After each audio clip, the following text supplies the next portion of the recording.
Okay, we will now move into roll call. Attorney General's report. President DeVoe, Present. Vice President Truskowska, Present. Treasurer Colquitt, Chief of Staff Ambush, Present. Director Ramos, Present. Assistant Director Soto, Present. Director Moody, Present. Director DMA, Present. AD Onumoha, Director Johnson, Present. Assistant Director Apple, Present. Director Clark, Present. Director Eagle, Assistant Director Carr, present. Assistant Director Cunningham, Director Edwards, Director Leo, Present. Assistant Director Wilhelm, Present. Director Olia, Present. Director Kemp, Assistant Director Thaxton, Present. Senator Eglin, present. Senator Harding, Present. Senator Salim, Present. Senator Washington, Present. Senator Ring, Present. Pro Tempore Teddy, present. Senator Maddox, Present. Senator Hayes, present. Senator Mackey, Present. Chief Justice Hurtado Olson, Present. Justice McNeil, Present. Justice Steele, Present. Justice Adeniga, Present. Justice Yansen. Okay, thank you very much. We will now move into approval of the minutes. Are there any amendments to last meeting's minutes? Okay, hearing none. We will now move into amendments to the agenda. Are there any amendments to today's agenda? Okay, also hearing none. We will now move into our guest speakers portion. Today, we do have President Kim Schatzel with us here today. So please give her a big round of applause.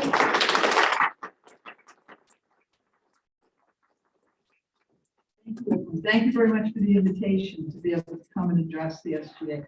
First thing I want to do is to thank all of you for your leadership and your participation in this most important body. There are three bodies that provide advice and counsel to the administration, and SGA is one of them. So the fact that you're here and you're filling this really important role of leadership for the university, I just want to make sure that I express my gratitude. I also want to express my gratitude for all the work that some of you have done, all the work that was done this last year as well, in terms of supporting each other and supporting your classmates. It's been a very, very rough 17 months that we've gone through as a university and as a nation, with having the pandemic and having the impact of COVID. And I know that there's been trials and tribulations and tears and fears and very, very hard times that many of you have experienced, either with your friends or your family or yourself.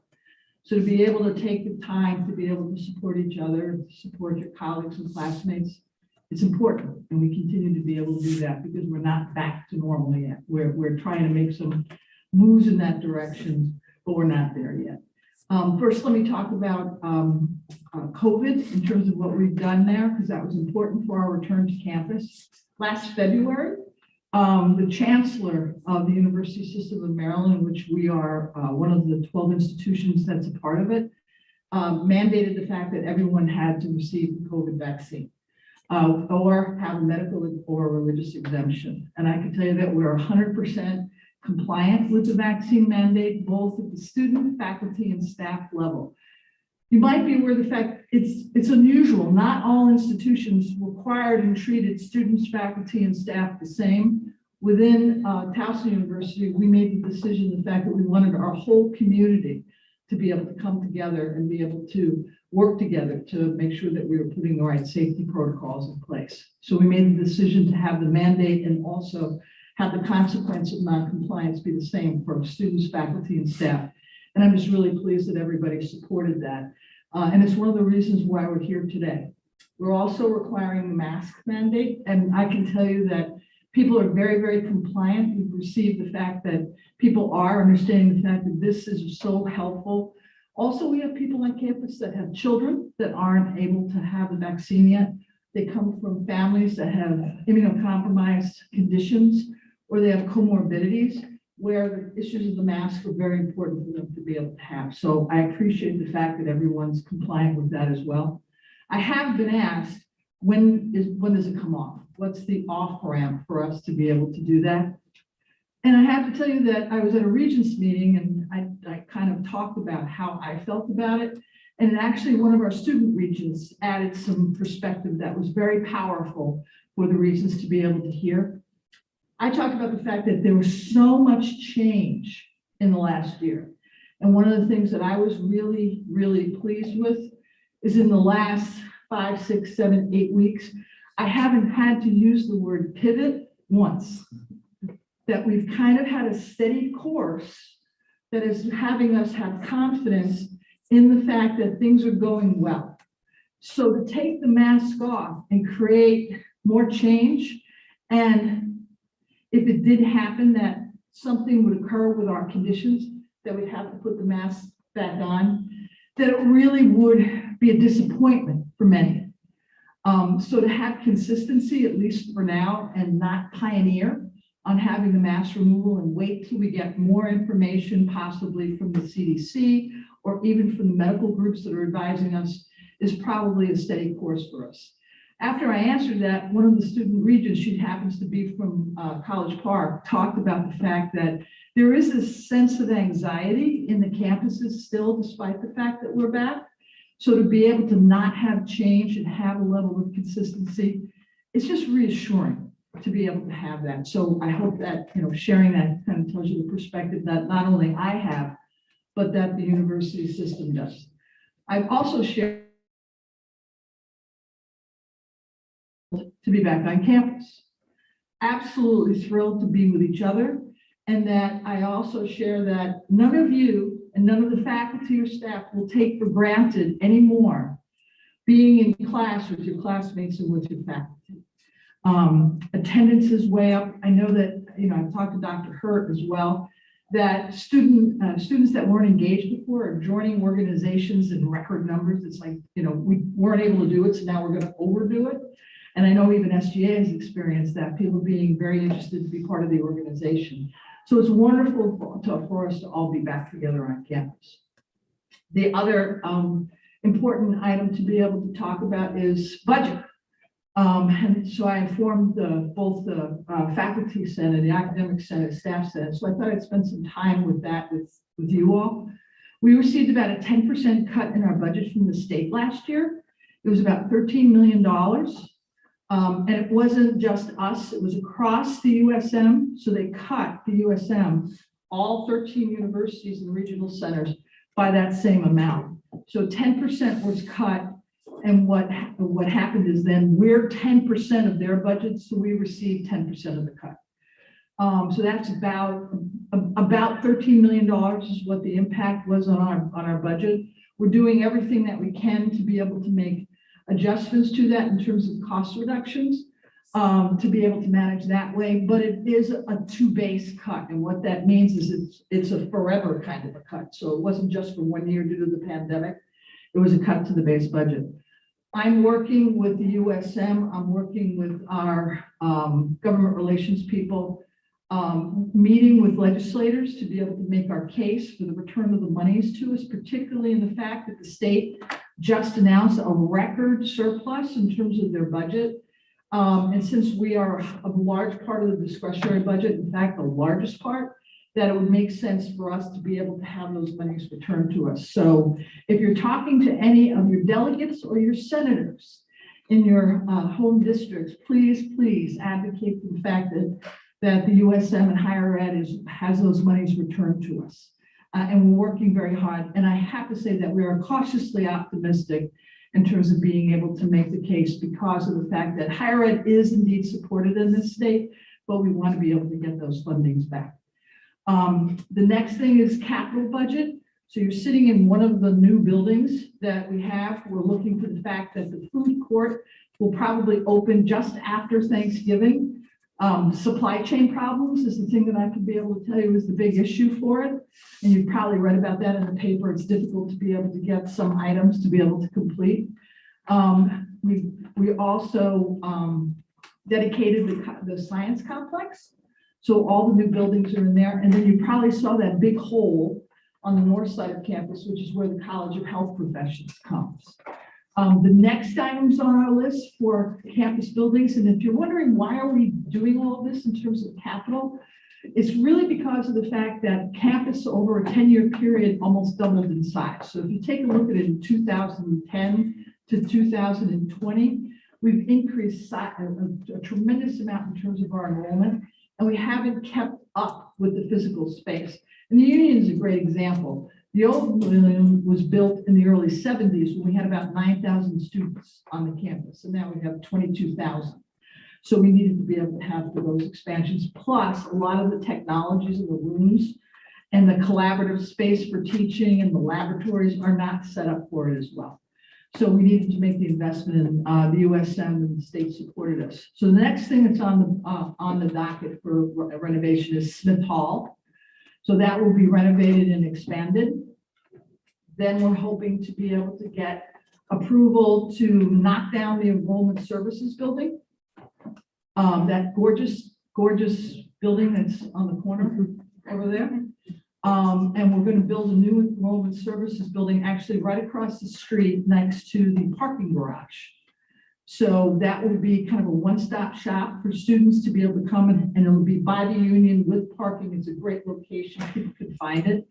And another residence hall will be built where the enrollment services building is. And a parking deck will also go there. And what that means is that Prettyman and Scarborough are going to be demolished. And what's going to go in its place is a new College of Business. So that's going out to about 2030. So it's another, 6 years from now, 7, 8 years spread in terms of getting those things done. But I just wanted to share with you kind of some of the moves that are going on in terms of being able to line that up. The next thing that I wanted to talk about is the fact that we have 2 searches that are going on in my cabinet. So I have 12 members of my cabinet, and right now we're looking to replace 2 individuals that left. You know that Dr. Cox went to the University of North Carolina, Chapel Hill as their Chief Diversity Officer. And she just did a fabulous job. We were here and we're very, very pleased that she got that opportunity. We are looking for a search for the Chief Diversity Officer right now, and the Vice President of Inclusion and Institutional Equity. We're going to be interviewing candidates later in the fall. We have a search committee launched, and I can tell you that we have a fabulous pool. I was actually talking to Dr. Hurt about the fact that we have a lot of terrific people that are interested in this position. So I know we're going to be able to just bring a really, really great leader on campus to be able to continue the work there. And then we also have the University Marketing and Communication, and that search is going over well too. Now, I want to stop to make sure that I talk about 3 things that are pretty much aligned and important in terms of the university. You probably are aware of the fact that universities have accreditation. So there's bodies that accredit universities, and to have that accreditation is a requirement to getting federal funds. We are accredited by Middle States as the organization that does it, and we successfully were reaccredited as a university. It'll be voted on later this year, but the team recommended us for reaccreditation earlier this fall. Big deal. Yes, very, very good. Every 8 years, it was a 2.5-year process to be able to prepare for that visit, for the site visit, to be able to do that. So that's a very big accomplishment to go. Out of that is a self-study and recommendations of how we can continuously improve in terms of taking a look at our curriculum, taking a look at efforts on student success, things of that nature. At the same time, we completed the strategic plan, and that started rolling out in the spring.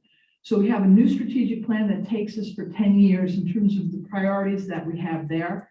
And then the third thing that I will be doing in about 2 weeks is presenting the master plan, which are these types of building capital projects that we have, to the regions for their approval. It'll be the first time in our history that we'll have the reaccreditation self-study document, the strategic plan, and the master plan all aligned for a 10-year period to be able to support the future of the university. So we're very excited to have these 3 items so aligned with each other to be able to support the growth. So it'll be a very, very exciting time to be able to do that.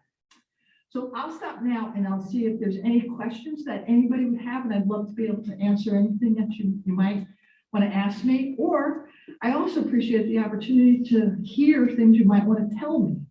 or things that I should be looking at, or questions that I should be asking. So I would appreciate that as well. Director Leo? Hi, thank you for taking the time to speak with us this evening. Thank you for inviting me, very much so. You mentioned, basically rebuilding the whole campus. Is there any plans to rebuild the library or have any, renovations to that building? That's a great question. In this 10-year period, there are not plans to, quote, rebuild the library. It will be renovated, and we're in the midst of doing a one-stop shop in there for academic advising. One of the reasons we moved OTS, technology, IT, out of the building was to be able to provide for more space. But what will happen with these other buildings that I'm talking about is the fact that, and you probably see it in the science complex, there's areas for collaborative space in there. You can reserve rooms in there. There's space to be able to study that's not necessarily in the library. So one of the things that all of these renovations are going to do, College of Health Professions, Smith as well, is going to have far more rooms and space for study. And Smith is going to be the one that's going to actually have most of it, because we're going to use it as a general purpose building. We really don't have a general purpose building, and that's going to be the space for that. So there will be renovation done to Cook, but if you're, if we're taking a look at study space and collaborative space, it's really going to be embedded in all of the new buildings as they're brought up. That's kind of the best practice now, is to create far more collaborative study space within the buildings themselves. Does that help? Yes, great, Okay. thank you. Chief of Staff Ambush? Hi, so I know you're working with partners around the state and county. And so I was wondering if Towson's going to use its like institutional leverage to try to see if like the Baltimore City and Baltimore County and the state would, consider building like regional public transportation. I think Towson University is at a disadvantage because I don't think we have strong connections to Washington DC, to Baltimore City. So I was wondering if that's, that might be just something I'm like putting on your radar, like considering working with our like institutional partners, to, like actually build out those regional rapid transportation. No, I appreciate that. And I completely agree with you. I was actually just sharing with Dr. Hurt that Peter Francho was on campus today, and he is actually a Democratic candidate for the governor. And I had lunch with him, and we talked about needing more public transportation. He talked about the red line, just more transportation around, because Maryland really doesn't have a focus, or has not had a focus on regional or even Baltimore City or statewide transportation that it would. So we use, and I use my bully pulpit to be able to consider that. And we try and influence the county executive in the same way, but I greatly appreciate what you're saying. Thank you. Excuse me, Chief Justice Hurtado Olson? Hi, so I just wanted to ask about the shifting to trying to get Towson into an R2 like institution. I just wanted to hear about like whether the budget cut is going to impact hiring faculty and how we plan to work around that. So I've made academic affairs a priority for the campus because of the fact that it has the greatest impact in terms of being student-centric, as well as student affairs. So anything that's student-facing, we're making a priority within the budget. So we're trying to make sure that we're acting smart in terms of doing various things. A great example of a way that we were able to reduce costs was, for example, we're selling the radio station. We have the radio station in terms of Uptown Towson, WTMD. And it's an asset that really doesn't do a lot for the campus itself, but we know it's a valued asset for Baltimore. So we were able to sell it to WYPR, which is the NPR station, because it was really important for us to find it a good home. But that's a method that we can start doing some balancing of the budget. We invested about $16.5 million in academic affairs. It'll be over a 3-year period. We put about half of that in over the last 2 years, and the rest of it will be coming next year. I just approved 50 faculty positions for hire for the provost to go through.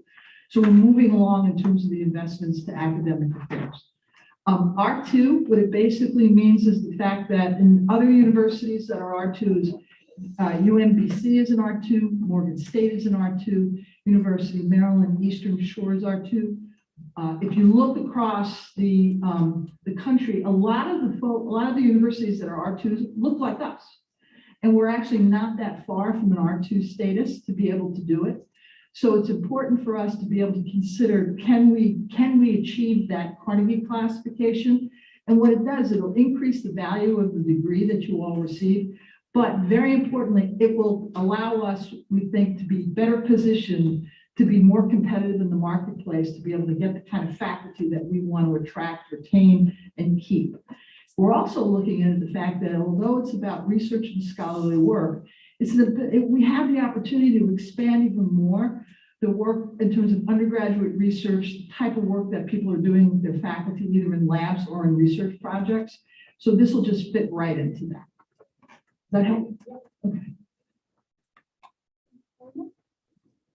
President DeVoe? Thank you so much again, President Chancellor, for joining us. I have two areas I wanted to ask you about. And one was kind of a response to what you said about enrollment services being demolished and the new res hall going there, which is great, but taking offline Prettyman and Scarborough for the College of Business. So I wanted to know how many students you think would be able to seek out housing in this new area, and then if the increase increase in enrollment will be reflected in an increase in housing opportunities for students. So great questions. So the new res hall is to take the place of the two res halls that we demolished. So there'll be a net zero change between the two of them to do that. And it's basically Prettyman and Scarborough are kind of old, they're old style in terms of being able to do it. They're not part of the original structure of the campus. So they're not one of the original buildings.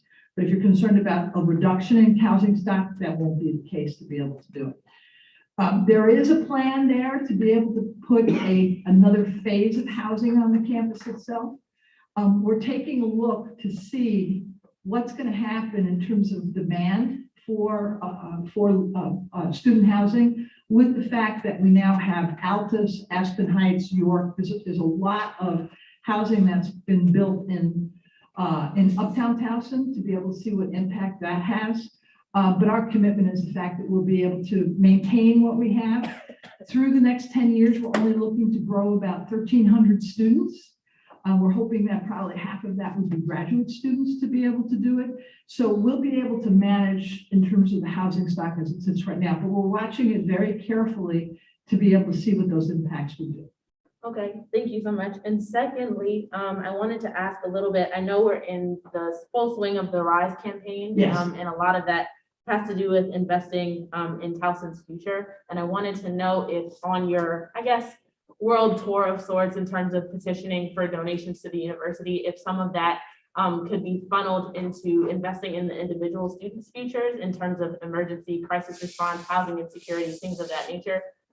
Because I know that there was a point where we were told the emergency fund had been exhausted. So the SGA had tried to intervene in the ways that we could, but we feel that you may have more influence in that regard. So what does that look like on your end for students getting individual investment? So I'm meeting with the foundation. There's a foundation meeting that's coming up in the next few weeks, and I'll make sure to make that a priority again, to be able to see if we can re-energize the efforts to be able to do that. It's unfortunate the fact that when we're in the pandemic, it was obvious to everything of the need, but the need didn't change with everybody coming back. So I really appreciate you reminding me and reminding us that we need to take a look at that again. Thank you so much for your time again. Thank you. Thank you very much. Director Johnstone? Hi. All right, so I have a question for you, or a few, I guess. What shifts are you hoping to see on campus to further support TU's commitments to sustainability? That's a great question. So this is the first time that our master plan has called out sustainability as an objective of ours. But I can tell you in the last 10 years that our carbon emissions have declined 40%. And we think that's probably the most of any of the USM institutions, but we're not done. So sustainability is called out to be able to do that. With the construction, we're looking at LEED gold buildings, or what they're all going to be. We're also taking a look at, in the master plan, of having right now we have an east-west greenway in terms of being able to walk. We don't have a north-south across the campus that's pedestrian friendly. As part of the master plan, we're looking to be able to construct a bridge that goes across Osler from the athletic complex to go across to to the College of Fine Art, to the Center for the Arts, and then cut across campus so that we can make it far more attractive for folks to be able to either bike and do multimodal transportation, bike, pedestrian, as well as we're doing a transportation study, not just a parking study, but a transportation study with regard to the shuttles. And the reason why that's important is if I describe the buildings that we were talking about, we're talking about an enrollment services building. We're talking about a College of Health Professions being built on the north side of campus. And we're talking about a new College of Business on the north side of campus. That's going to change the traffic patterns on campus, the parking requirements on campus. We also, the people going up and down from Towson in terms of new housing. So we know we really need to take a look at that. So that's called out in terms of the master plan. It's also called out for the very first time in our strategic plan. We never had sustainability as a strategic plan, and there'll be a dashboard as well as key KPIs, key performance indicators that we're going to put in place to be able to support that. It's an area that we have not emphasized enough. And as I hope that I've shown you, two of the key documents that we have in there are going to support the fact that we need to do more when it comes to sustainability. Okay, thank you. My second question is, what are your thoughts on University of Maryland College Park's commitment to carbon neutrality by 2025? And would you support an implementation of something similar to that?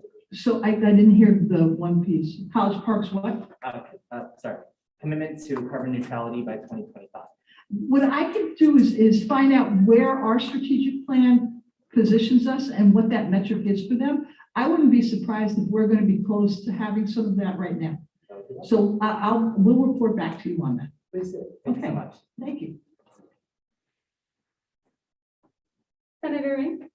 Hi, thank you so much again. I just had a quick question in regards to the budget cuts. Do you expect this to impact student activities and student fees on campus?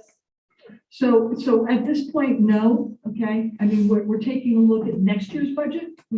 So this happened last year and it didn't impact in terms of this year. But what we need to be able to see is what's going to happen with the state. That's why we're working very, very hard to have that funding returned to us. And we're actually trying to get more. So we're trying to get what was taken away as well as more. We're putting together some plans for that as well. So stay tuned. This is something that will start now. The legislature goes into session in the middle of January and it finishes in the middle of April.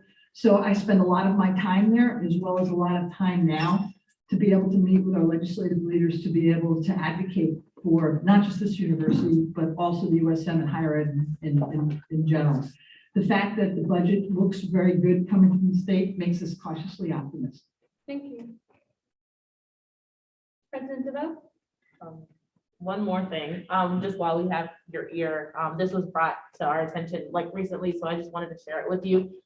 Just issues with accessibility on campus. I believe it's since been reported, but the handicap button for the College of Health Professions was not working last week, and they had guest speakers coming in with wheelchairs that, that was a very difficult, a poor representation of us as an institution. So just something that you should be thinking about in terms of long-term accessibility. And there are students that go, or a student, I won't say students, but a student that reported not going to lunch for extended periods of time because as a blind student, they don't feel that they can navigate the campus without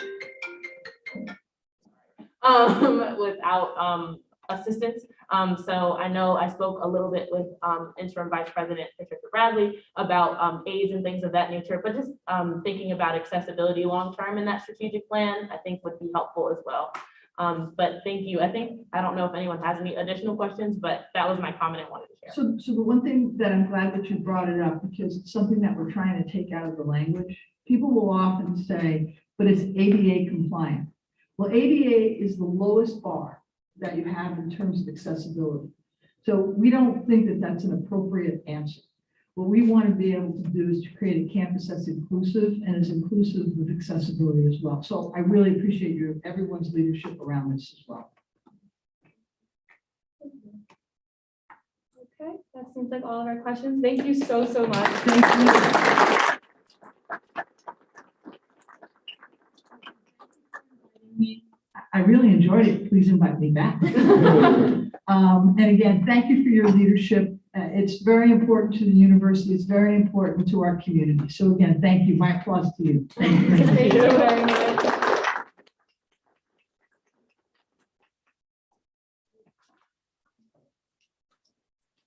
Well, very much. That was a lovely guest speaker portion, and I do appreciate everybody being here for it. We will now move into public participation and student concerns. Is there any participation or concerns that anyone would like to bring up at this time? Okay. Hearing none, we will now move into communications. I would like if everyone could just go up to the mic in the front. And if you see that you are next on the list, feel free to just go up and sit down at one of the chairs.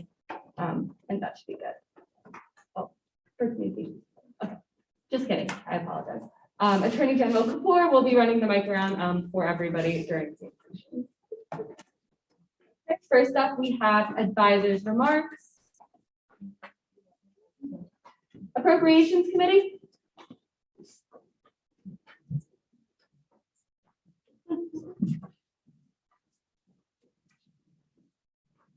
Hi everyone, I hope everybody's having a wonderful Tuesday. So last week we had our first rules committee meeting. Oh, no, this will just be the Sorry. We had our second appropriations chair meeting. We looked and reviewed past financial bills. We saw why some of them were favorable, why some of them weren't. And we just saw how some of the research that went into the bills. And that was all. With that, I yield. Thank you very much. Next up is Government Operations Committee. Hey, hi everybody, quick report today. Just wanted to say government operations found both resolutions 16 and 17 favorable with amendments, and we'll be looking over those today. So, without any- Thank you very much. Next, we have Rules Committee. Hi everyone. We started reviewing the standing rules of order. So all the information, everything, all the changes we make will be knowledgeable to you all when we're done reviewing the document. But if you guys have any requests, any changes you'd like to make to the standing rules, just email me and let me know. But thank you, that I do. Thank you very much. President Javelle. Hello, everyone. I'm going to be brief today just because I know we have a lot on the agenda. So I just wanted to highlight two things primarily, and that's the Disability Student Social Forum that is occurring tomorrow, Wednesday, October 27th from 6 to 8 p.m. I just want to emphasize that importance first to you all. This is really, really important for us to hear what students with disabilities on our campus are going through. So please take advantage of this opportunity to hear your constituents' concerns. I also will be exercising one of my powers as president this year in the Constitution, Article 2, Section 4, subsection S. It says that the president can create and dissolve any positions or departments within the executive branch as deemed necessary to carry out the duties of the president. So given the construction going on and all the different things that we already discussed in terms of the long-term plan for campus and some of the concerns we've heard, I'll be establishing a disabled student representative during this term. So that is exciting. So we'll be plugging that during our PSA tomorrow at the Disability Student Social Forum. Please come out. There'll be free food. Tell your friends to come and attend if they have any concerns. Most questions concerning accessibility will likely be deferred until a follow-up event in the spring, but please still attend to discuss student concerns for those with disabilities. So that's the first thing. And then secondly, we have been in communication with the Live movement from Howard University concerning the deplorable living conditions for their students there. So we will be releasing a statement and urging other student leaders at other institutions to speak out as well and stand in solidarity with Howard University. But we do not want to be a PWI savior, so we want to do whatever they direct us to do in support of them. So that is that. We also will be sharing some blankets and things of that nature. They also put out a need for hot food recently, so we're gonna see what ways we can support them.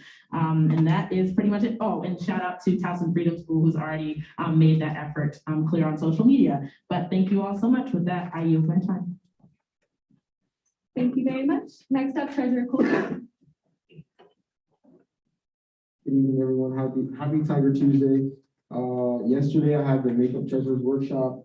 I also had the pleasure of attending the Appropriations Committee meeting and been working hard with senators, watching the mayor and parting on the pause bill. And I don't want to take up too much time. So today, with that, I yield. Thank you very much. Attorney General Kapoor. Hi, everyone. Happy Tuesday. Just as President DeVoe said, tomorrow is the Disability Student Social Forum from 6 to 8 p.m. And if you all decided you or have an excuse, I really apologize right now. Submit your absence requests as soon as possible. They already should all be submitted. And with that, I. Thank you very much. Chief of Staff Ambush. Hello, everyone. I'm actually keep it short this week. Very first thing, directors for today, if you can keep your communications short. So take your normal communications and then like cut it out. Because we have a lot on the agenda. Otherwise, I'm also been doing a lot of behind the scenes stuff, just continue to go to fellow SJ members events. There's a lot of really interesting events coming up in November from several of our directors. So if you can please go and like support your fellow peers, that's like really important. And other than that, I am. Thank you very much. Department of Academic Affairs. Good. Just a general reminder that academic advising is coming around out of the corner and start looking at classes and, you know, something that we're all excited for. So, woo. Yeah, and then that is it. Thank you, guys. With that, I yield. Thank you. Next up, Department of Campus Activities.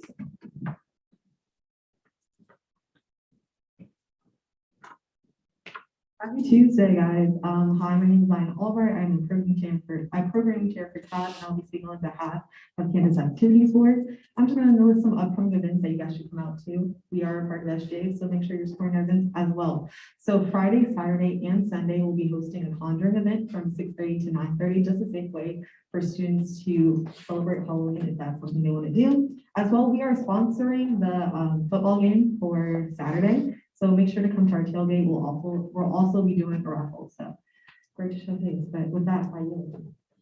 Thank you very much. Department of Civic Engagement.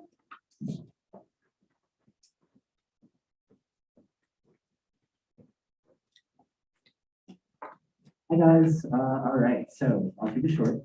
I just want to say thank you to all those who attended the master plan presentation last week. Notes were posted in the professional group chat, so if you'd like to take a look at those, please do.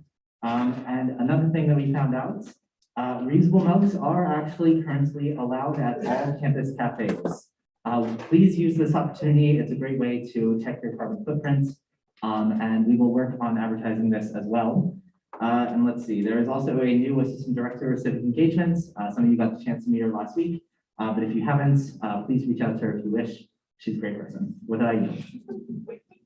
Oh, no. Oh, No, sorry, assistant director on the staff side, not. I was really confused. Sorry. Okay, thank you very much. Department of Communications, Department of Community Outreach. Hello, everyone. Happy Tiger Tuesday. Excuse me. Thank you for those of you who came out to the Towson High School beautification. They were really excited to see members of our community out there. So shout out to you guys who went out there. The Glen Arboretum cleanup is still happening. There are limited spots available, so please sign up quickly if you would like to participate in that. The next one is on October 28th. And lastly, I'll be hosting my event Coffee with the Cop with Officer Hamilton down there on November 4th at 10 a.m. in Freedom Square. So come out, and with that, I yield. Thank you very much. Sorry about that. Department of Diversity and Inclusion. Hello, everyone. Not that much. I just put a professional group meet us to RSVP for the forum tomorrow, so please, so if you haven't.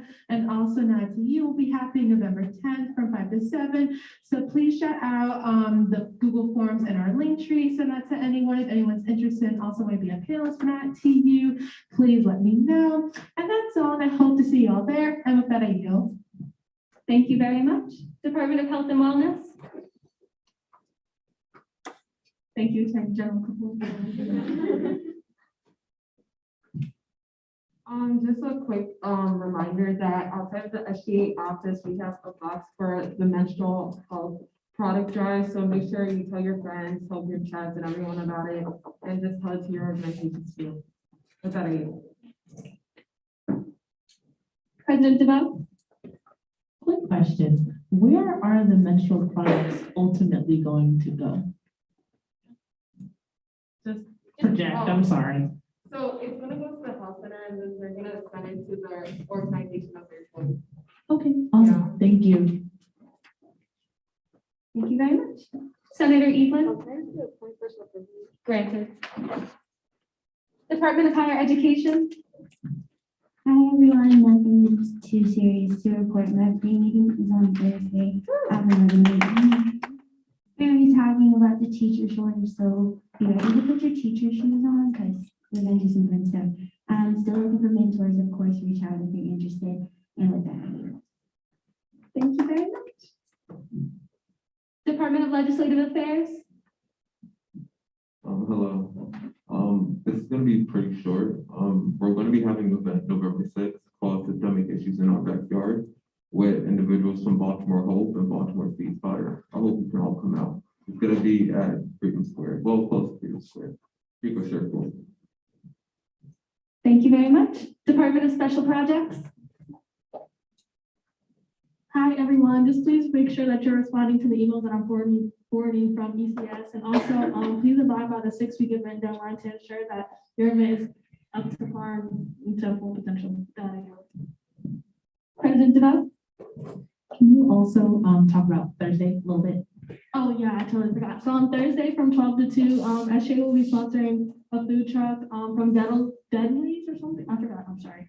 It's mini donuts and chicken. You can also have like fries and also be free drinks as well. So yeah, tell everyone to come out. We'll also have a flyer coming out soon. If anyone wants to help run that, you can as well. Just reach out to me.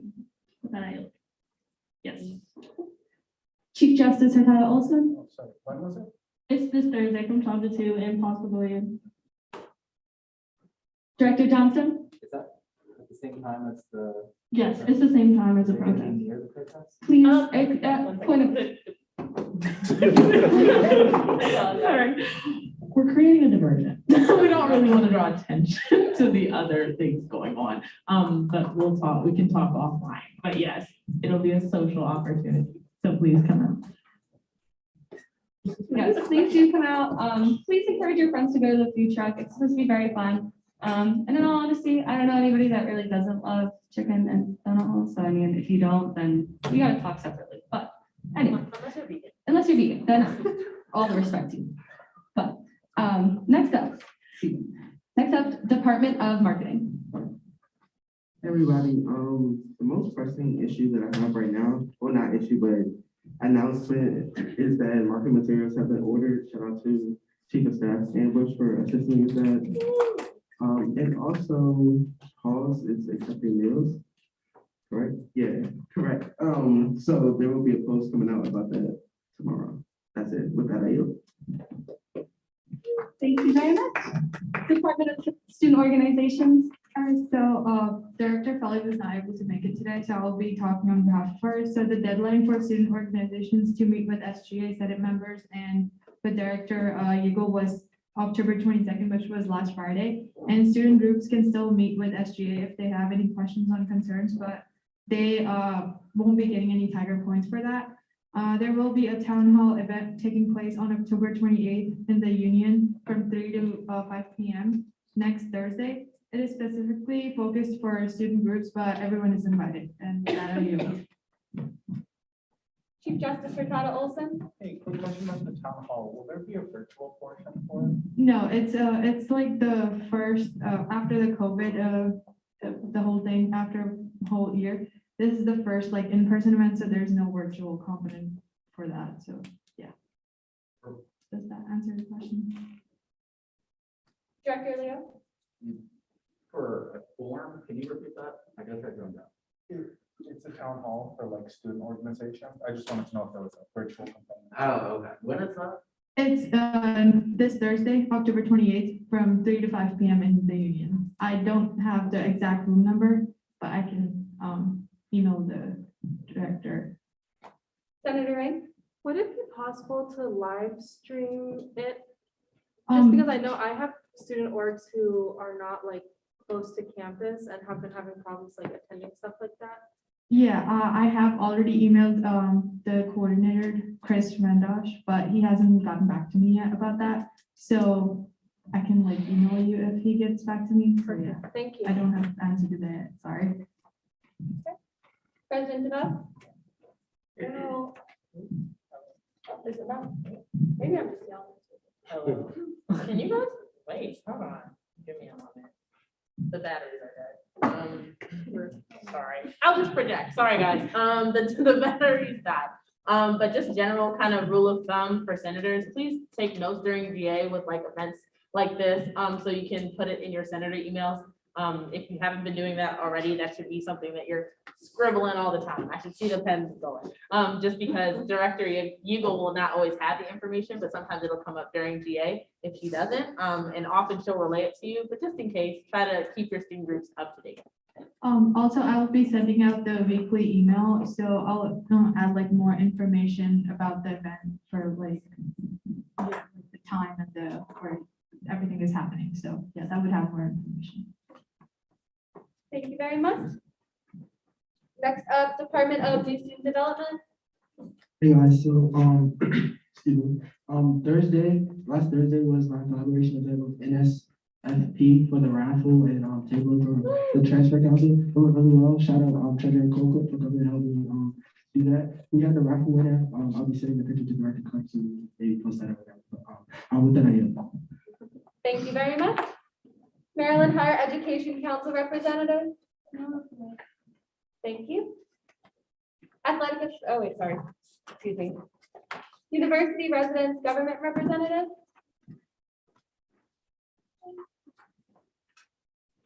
Freshman Council Representative.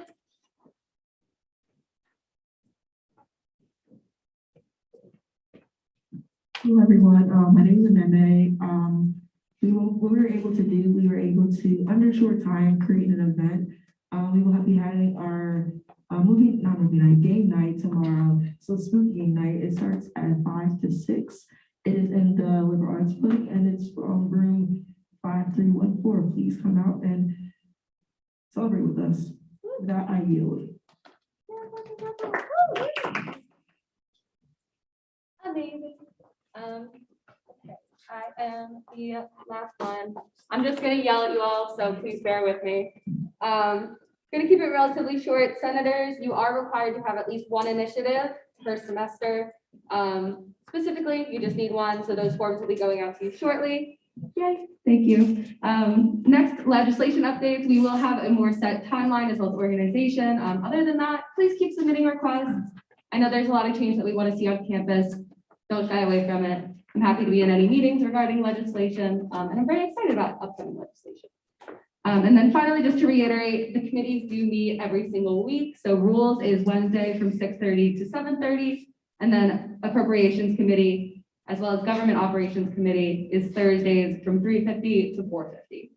If you are not a senator in one of those meetings, please make sure that you're contacting one of the chairs just to let them know that you're going to be there, let them know that you're going to be present. We're very much happy to have everybody, but we also want to make sure that we have enough seats in the room. So just let us know ahead of time. Other than that, I yield. Senator Ring. Sorry, I have a quick question. When you mention initiative, just to clarify, do you mean initiative including legislation or initiative separate from legislation? So the initiative is going to be more long-term. So if you would like to write legislation that pertains to it, you can, but it does not have to be limited to just the Towson community either. It can just be something that you're very much interested in, that kind of revolves around social justice as well as just kind of general change. Of course. I am going to ask that every senator does do something that specifically involves their legislation, whether it's working with another student organization that may support it, writing a piece of legislation, or putting on some type of event regarding that. But that will also come out more specifically to senators later. Any other questions? Thank you very much. Are there any opinions of the court? No report. Thank you. Okay, give us one moment while we switch.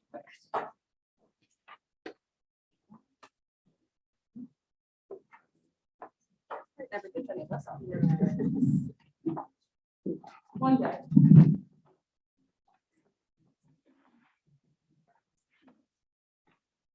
Else, please project, because the chair is gonna keep the mic for the rest of the meeting. Sorry, guys. Can you hear me fine? So there is no unfinished business for today. We'll move into new business then. Are there any motions on the floor? Yes, Senator Ring. I move to break Senate rules to review resolution 15. Is there a second? Senator Washington Mara. Senator Washington Mara, and I second that. Thank you. Are there any discussion? Okay, if not, we'll now move into a vote to break Senate rules to review resolution number 15. All those in favor? Opposed? Or abstaining? Thank you. With that, the motion passes. We're now reviewing resolution number 15, which was written by Senator Washington Mara and Senator Harding. So on behalf of Treasurer Colquitt, if you guys would like to speak on behalf of the resolution, you can go ahead. Yes, Chief. Just point of information, for those who, sorry, point of information, for those who don't know, what are the implications of breaking Senate rules? Yes, Senator Ring. I moved to break Senate rules because government operations was unable to review this before GA.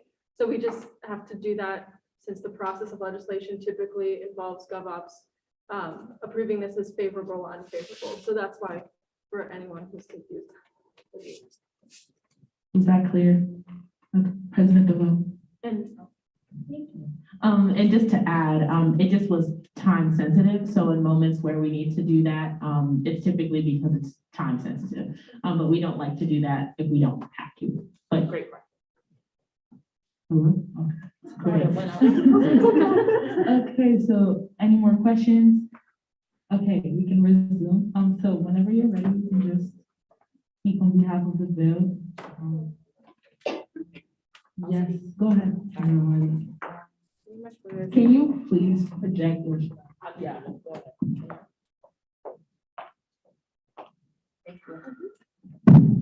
Sorry. In terms of resolution 15 is pretty much about like the Pause Cafe and as well as fixing our operation hours.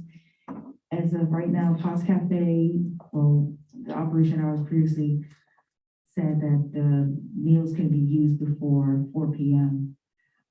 And pretty much that was because due to the Susquehanna dining hall undergoing current construction. But as of right now, the T administration has approved with faculty and staff to allow meal swipes at any operation hours as of right now. Does anyone else want to, I just want to also add that the last if you go to the therefore be it resolved section of the bill, towards the end, I can just read the whole thing, but and for the sake of time, the end reads, regardless of other dining options being present in the university union after construction. So that would be like a permanent recommendation to the university to continue to allow Pause Cafe to accept meals prior to the 4 p.m. mark, even if other dining options are available other than Pause, because that's kind of the, you know, the why. I also wanted to note that administration did already agree to allow this. They did already agree that Pause is now already starting yesterday. yesterday actually, is accepting meal swipes. So please use them before, please do. But again, just as Treasurer Colquitt said, this would encompass that to stand as a consistent ruling as opposed to just simply something that is in place of the current dining options not being available in the evening. President DeVoe.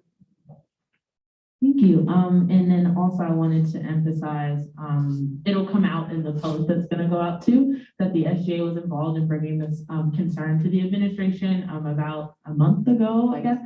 So we were able to meet with some of the dining service executive kind of leadership from the university, and they didn't have an answer to offer us when we asked why the meals weren't offered after 4 p.m. So I think that was definitely a catalyst for this discussion. So thank you to the members that were involved in that. But yeah, great job. I know you all were already writing this bill, so it's great to see that it came to pass. But just for documentation's sake, we want to know that this was the will of the students and that it should continue. Thank you so much. Are there any further discussions before we proceed to vote on resolution 15? Okay, seeing none, we'll now proceed to vote on resolution number 15. All those in favor? Opposed? Or abstaining? Okay, with that, the motion passes and resolution 15 has passed. Okay, are there any motions on the floor? Senator Egan. Senator Egan, I move that we review resolution number 16. Thank you. Is there a second? Senator Maddox. Senator Maddox, I second this. Thank you. Are there any discussion? If not, we're now moving to a vote on resolution number 6, to review, sorry, resolution number 16. All those in favor? Opposed? Or abstaining? Okay, with that, the motion passes. We're now reviewing resolution number 16, which was written by Senator Rank on behalf of Director Edwards. So Senator Rank, if you'd like to speak on behalf. Senator Rank. Oh, I was gonna ask if I could use my point of personal privilege. Let's see.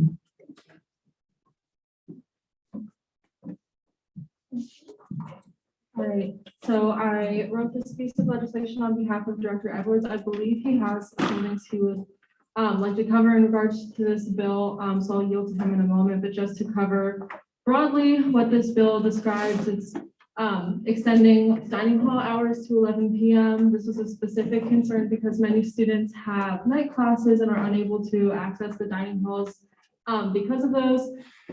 So yes, I'll yield to Director Edwards, but thank you.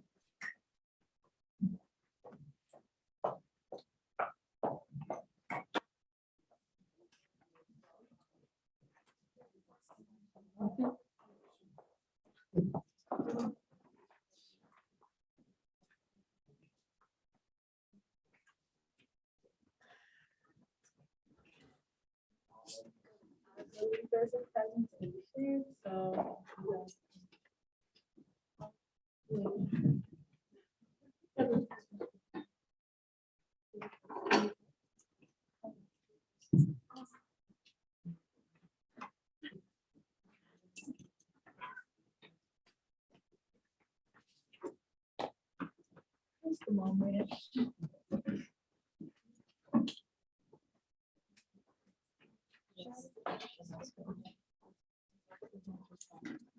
While we're waiting for the presentation to be pulled up, I do just want to say thank you all again very much for your attention to all of these bills, as well as for the guest speaker portion of GA. I really appreciate it. The meeting is moving along very, very well. And I just very much appreciate all of your engagement and readiness to participate. So, very excited for this presentation, very excited for the next bill, and just wanted to throw out a quick thank you while we're pulling this up.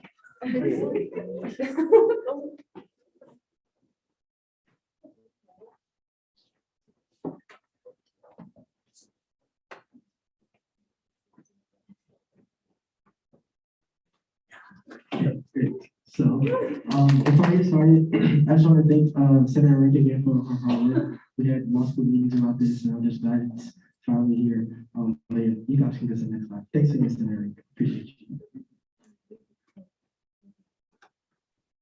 So, Towson's current dining, situation here is that we have 3 dining halls, the first being West Village, Glenn and Newell. Personally, I prefer Glenn, that's my favorite, but that doesn't matter. Glenn and Newell both close at 7, and West Village closes at 8 p.m. Senator Ring touched on that a little bit earlier, but students who have later classes, that don't get out of class till 7 or 8, or that don't go to class till 7 and get out at 9, they don't have sustainable options to eat outside of, the Den or Paul's and Panda Express, but that doesn't count, because Panda Express is any good. But,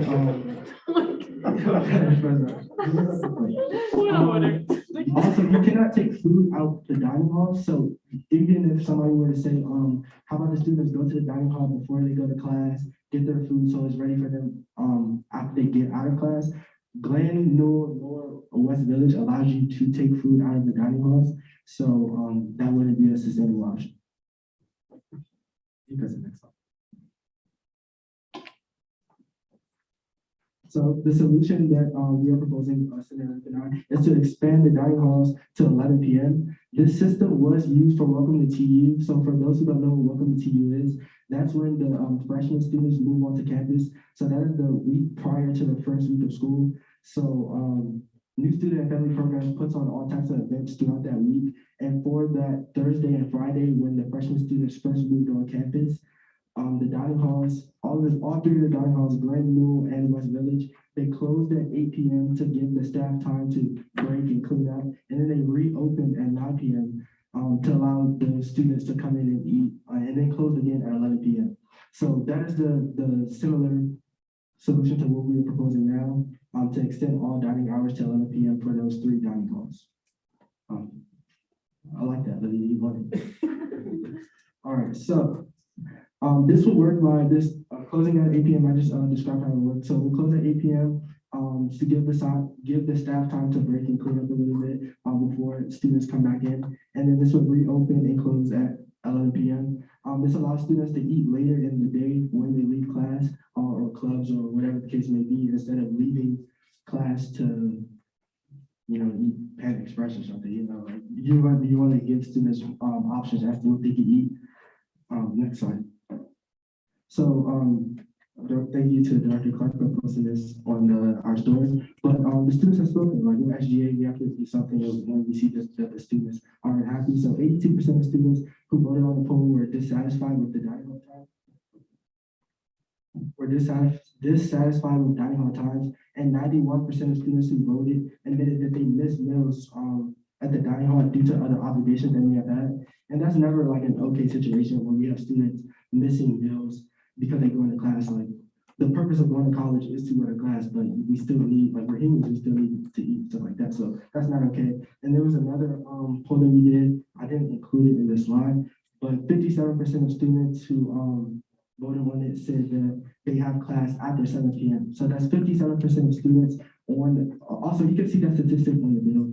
But 57% of students who voted on the poll have class after 7 p.m. So that's 57% of students who have to find arterial options to eat, maybe off campus or Panda Express, something like that. So that's just not okay.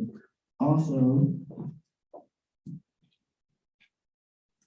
potential rebuttal that we could get from like Towson, like the higher up administrators, is like the financial benefit for the staff and stuff like that.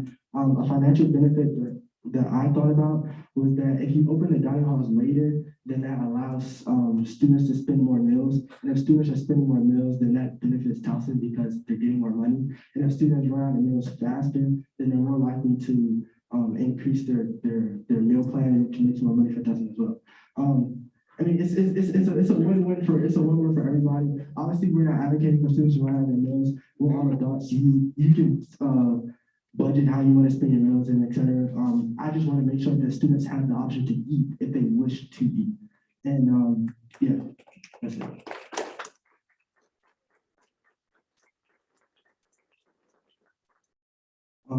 Can I like direct it or do I want you? Like, Is the presentation over?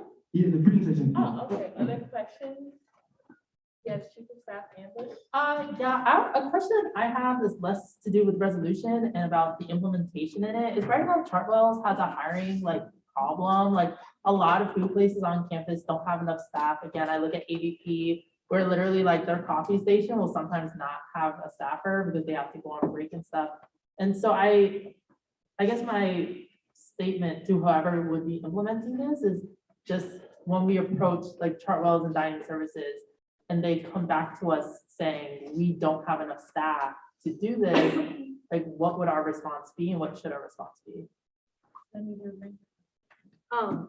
That is something that we did discuss in committee because I think it's a very valid concern, especially with the complaints we've been getting from Chartwell's workers about their like working conditions and hours. And I think we have to be nuanced when we talk about it because I obviously will support the Chartwell's workers and like a fair working environment. But I also think that that does not take away from the fact that students should be able to access what they pay for. So in my statement to Chartwell's would be that's your problem to figure out. Students still deserve to be able to eat. And I would happily speak with them to find out how they can sustainably implement that with the workers they have, or maybe how they can change their working conditions to get more workers. But I don't think that it diminishes the need for students. Not that you're implying that at all, but just that's what I would say to them if they ask. Also, Oh, go ahead. just a quick interjection to piggyback on what Senator Rick said. For welcome to you when they did implement the system for those 2 days.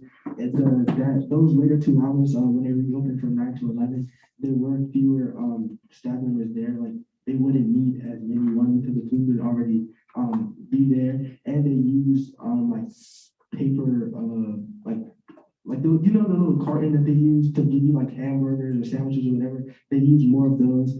Shout out to Director Johnson for sustainability and everything. So yeah, that's like that was just something that. Yes, I would just say, this is kind of an aside, but going off Chief of Staff Ambush's point, just in conversation with some of the workers from Chartwell's, I apologize. Chartwell's should not be surprised as to why they're not getting interest in working. $11.75. So they're, I pay them more. Like, that's just all I have to say. Director Leo. So thank you for putting this bill together, both of you. I love the graphic. Did you, President DeVoe mentioned that there was a meeting with Chartwell, I guess a few weeks ago.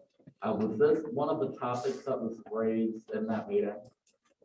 So the meeting that I referenced earlier about the pause, is that what you're talking about? So that meeting was called by them. We didn't really know what the meeting was being called for, but while we had their ear, we brought up the pause situation.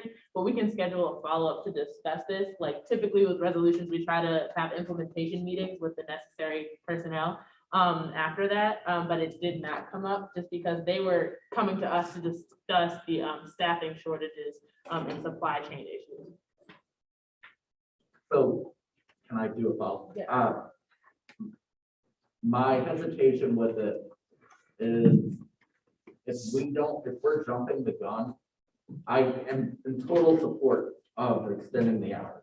But my fear is that if we jump the gun without even talking to them, I guess that was a bad analogy. Jumping, I don't know, the fence before even talking to them, it just won't do any good. So has there been any conversation with any higher up before this has been presented?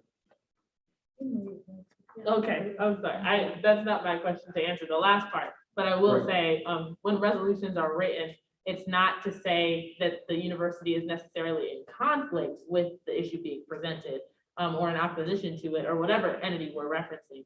We try to kind of bring them into the conversation so they can speak on that. But I'm saying there are going to be a lot of situations where resolutions come forth because it's an immediate concern to students, and we just say, hey, this is how we're presenting. If the formatting isn't saying that they would necessarily be opposed to it, this is just documentation of the will of the students, if that makes sense. I hope that makes sense. But yeah, so we won't always be able to have a conversation prior, but I still think I'm an advocate for legislation, so that's kind of how I feel. Thank you, Director Johnstone, and then Vice President.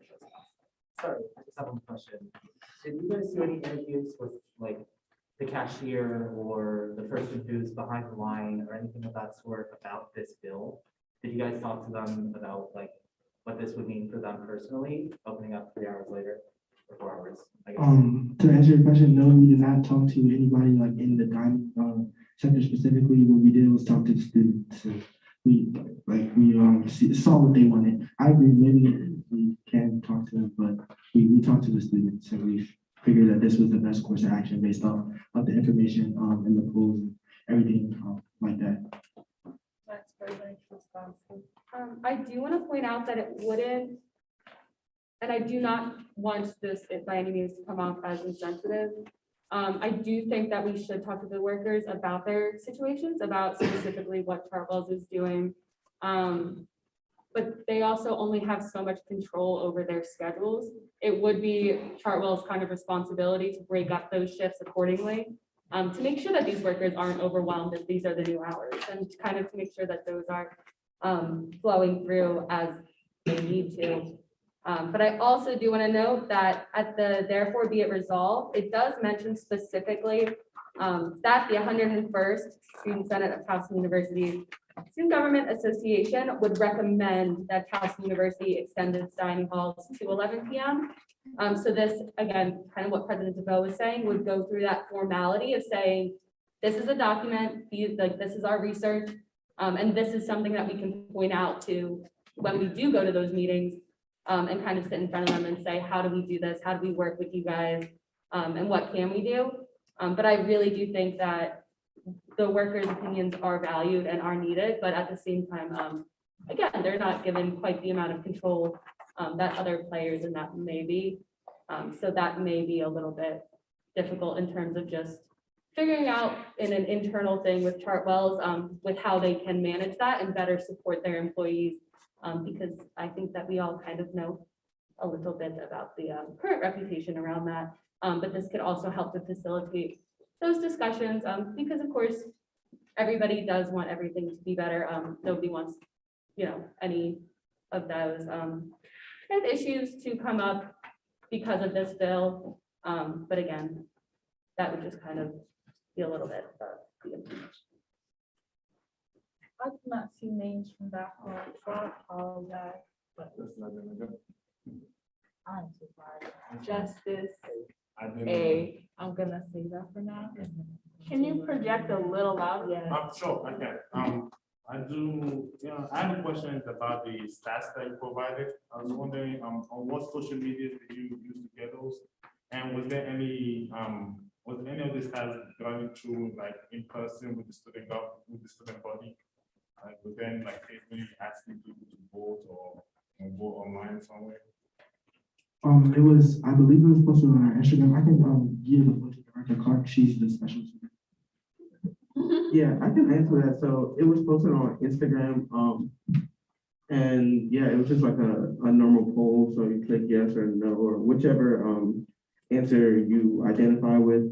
And there was hundreds of people who voted. It wasn't in person though. It was just Instagram. I would add that during tabling though, I've been to like every tabling, like every Wednesday. And for the student concerns, like I definitely tell them to tell me what they think, and I ask them about what they think about our dining hours, as I knew like this bill would be coming. So the stats are accurate as far as what the students think. Director Johnson. Right. So my only concern with this is if it does pass and the dining halls do open until 11, I think we should see if there would be a lot of anger towards that. If we would see a massive exodus of workers from the dining halls, because if we do, then we would have an even bigger problem on our hands. That could potentially lead to shorter hours overall. Like close at 6 instead of 7. They could provide less meals, less healthy meals to kids. And I don't want to see that happen. I think that would be a huge shot in foot. So I do think that we should be looking after the workers as well as the students and proposing something that sort of goes after both. or help them with that. Just as clarification, you're saying that we should ask them first, just in case like they strike or something, like? I'm saying we should look at this with a critical mind. I'm saying we should look at this from even the worst scenario where for some reason, every single Chartwell worker absolutely hates this bill and leaves or quits. Because as you stated before, McDonald's is paying $15 an hour, Popeyes is hiring for $15 an hour, and they probably don't have quite as terrible shifts as Chartwell is providing. So what would stop them from leaving Chartwell after this bill passes? And they say, or they see that they have to stay for a few more hours and going to another place instead. That's all. You can call Like, okay, treasure couplet. All right, okay, so yeah, there's so many thoughts going through my head. Okay, I won't address like every comment. First, I just want to thank Senator Ranking Director Edwards. I think this is an excellent bill. As someone who's also done tabling and doing some of the input of student concerns, definitely one of the main things that I've seen and heard have been regarding the hours of our dining hall operation. And I just want to say, from like a comparison perspective, when you look at other universities in the area and in the state, their dining halls are open later than ours. This is not a new thing. This is not a Towson thing that we're going to do. UMBC, they have dining halls that are open until 11. Other universities in the area offer the same thing. This is just offering our students the same opportunity that students at other universities have. And further, I think you could also look at the hours perspective from the other side. Some people who make a minimum wage, like a lot of people that I know, want to work more hours and would love the opportunity to have more work hours because they need to bring home that money. As you know, minimum wage does not provide a livable wage. And so having those extra hours may actually benefit some of those employees. So that's just another thing to think about. Thank you. Chief of Staff Ambush. Yeah, Treasurer Colquitt was going to say what I was going to say, but to piggyback on Senator Rank, I think that if this legislation gets passed, I think it might give us more leverage when talking the dining services in Chartwells by saying like students want more demand, right? We already have low demand on some of our current places. Students want more options for food. I think this might give us leverage to tell Chartwells like you need to do better in hiring and retaining. And of course, like Chartwells and dining services is not going to like implement this and just tell the workers like you have to work 3 extra hours. Like they're like this is like part of I think a larger conversation that also includes like the pause bill we did. Like I think this is all encompassing legislation. So I think we should worry about the workers, and I think those conversations will continue. And I think this legislation might actually help us in that like conversation, saying like this, like the food problem's getting like serious. Students want more, so we really need to up our hiring. Yeah, I just wanted to point out that like we are the SGA, we do, advocate for students. So if this is what students want, I feel like we should go ahead and move forward with it. Also looking at the business side of it, like you were saying, like if employees leave and stuff like that, like they're gonna find, a way at the end of the day, like help employees and just like keep us able to say. There's ways to move around it. It's just not gonna be okay, like y'all work 3 extra hours. And then also I feel like if you want to take that route, we can work with Chartwells to help see what they need from us in order for them to hire more people.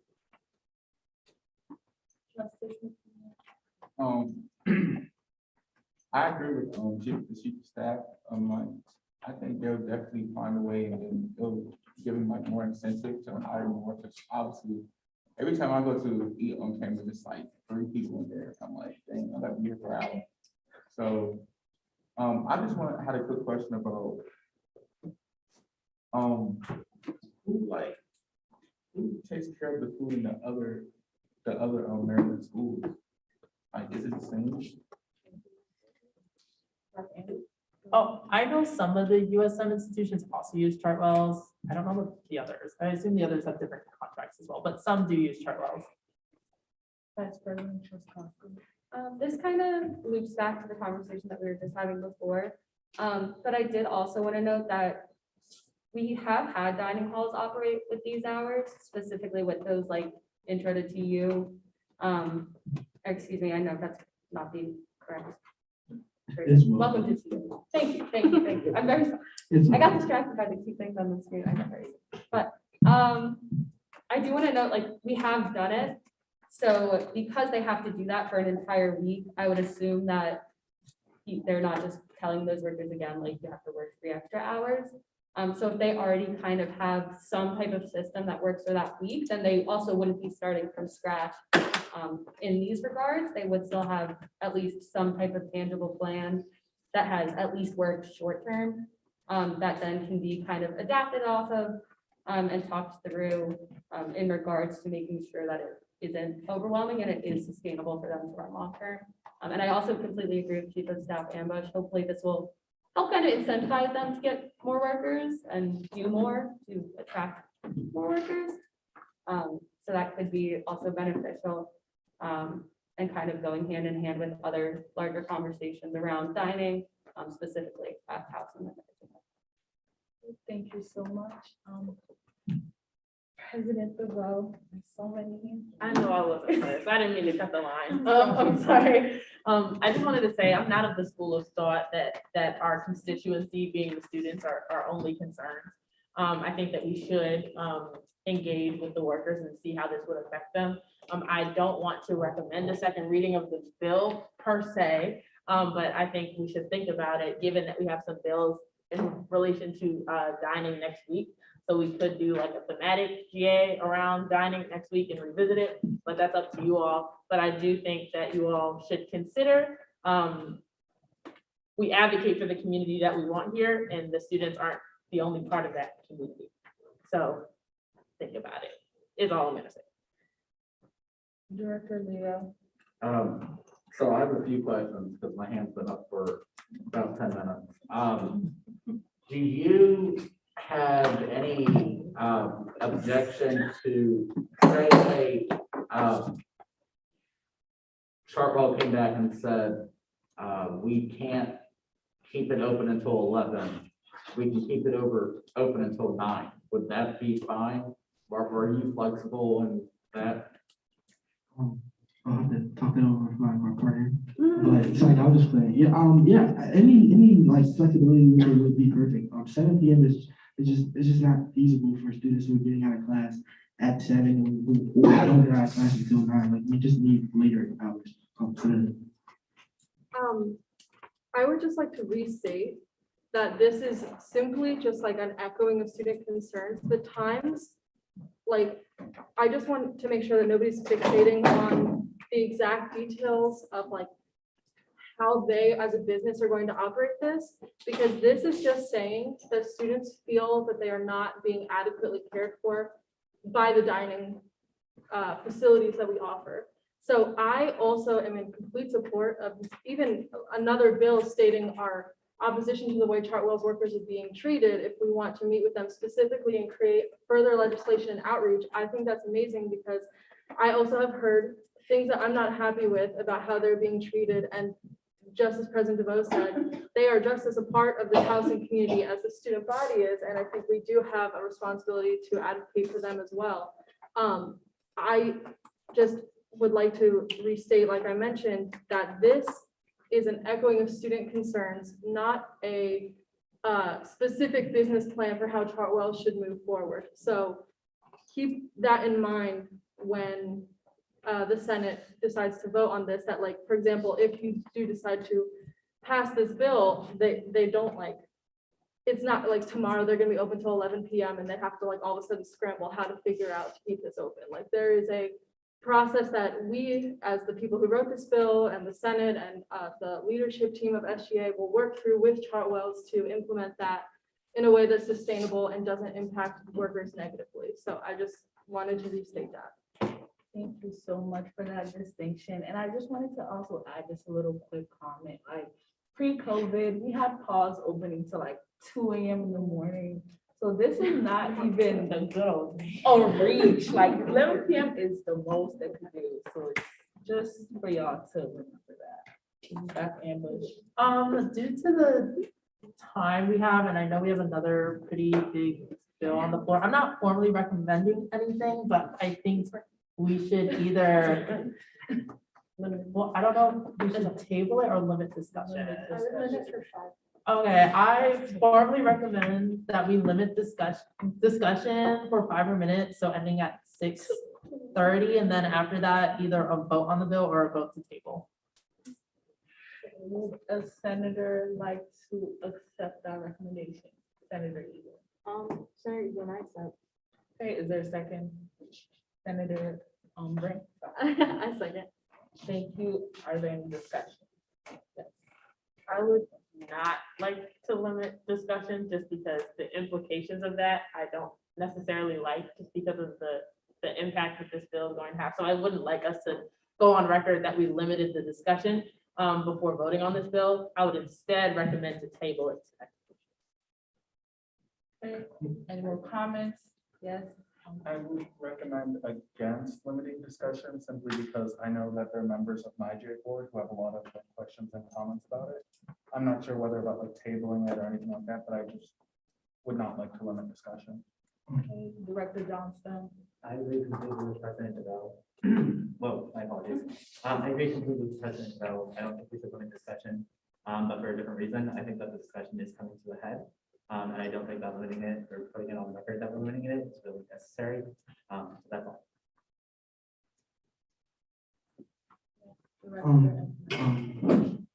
We don't have to limit or table. I feel like if push comes to shove, we can just, the bill that we were supposed to resolve after this, vote on, we could just, can we push that to next week? Instead of skipping over this bill to worry about that bill. I'm not sure how it works, so that's all I'm trying to ask.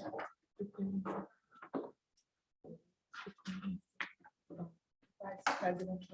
All right, just as a point of parliamentary procedure, we are going to have to move through this vote first. So we are still on the discussion for the limiting of conversation. So just that way everybody knows where we're at, not to add anything to the specific conversation, but we do have to vote on that formal recommendation first because it was accepted.